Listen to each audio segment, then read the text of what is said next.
L'épistémologie, c'est la branche de la philosophie qui se questionne sur la connaissance. Des questions centrales, c'est par exemple, qu'est-ce qui fait qu'une affirmation est vraie ou fausse? Ou qu'est-ce qui fait que nous sommes justifiés à croire une affirmation et à ne pas en croire une autre? Ça peut sembler vraiment abstrait, mais en fait, la quête de connaissance, c'est au cœur de nos pratiques de tous les jours. Comme par exemple, vouloir se nourrir. Bien vouloir se nourrir, si j'ai pas des connaissances sur ce qui est toxique et ce qui est comestible, je ne survivrai pas longtemps.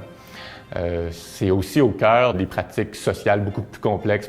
Donc, l'épistémologie pratique prend en compte ce fait-là qu'il y a une quête de connaissances qui a des implications pratiques centrales. Par exemple, si on veut lutter contre la pauvreté, il faut identifier des stratégies efficaces. Si on identifie des stratégies qui sont en fait inefficaces, si on se trompe, eh bien, on va vouloir faire le bien, mais on va sûrement faire plus de tort.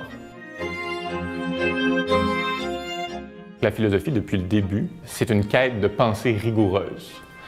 La philosophie a développé des outils pour analyser les arguments, pour détecter les sots, les erreurs logiques, les biais. Si on prend n'importe quelle, en fait, controverse publique, aujourd'hui, il y a un volet scientifique.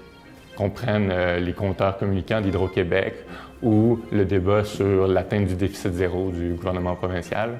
Dans les deux cas, les différents camps vont en appeler à des experts. Ils vont utiliser leurs arguments pour soutenir leur position, mais la philosophie peut donner des outils pour évaluer les prétentions d'expertise, parce qu'en fait, ce n'est pas tous les experts, pas toutes les revendications d'expertise qui se valent.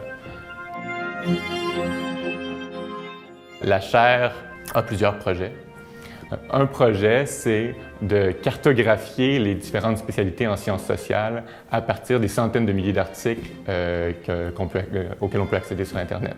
Donc l'idée ici, c'est d'utiliser les bases de données, donc la richesse des bases de données et la puissance informatique pour faire une carte dynamique de l'évolution du savoir et des spécialités dans les sciences sociales. Donc ça, c'est un projet de la chaire, mais en fait, notre axe de recherche principal, c'est de prendre des organisations qui cherchent à générer des connaissances socio-économiques et des étudier de près.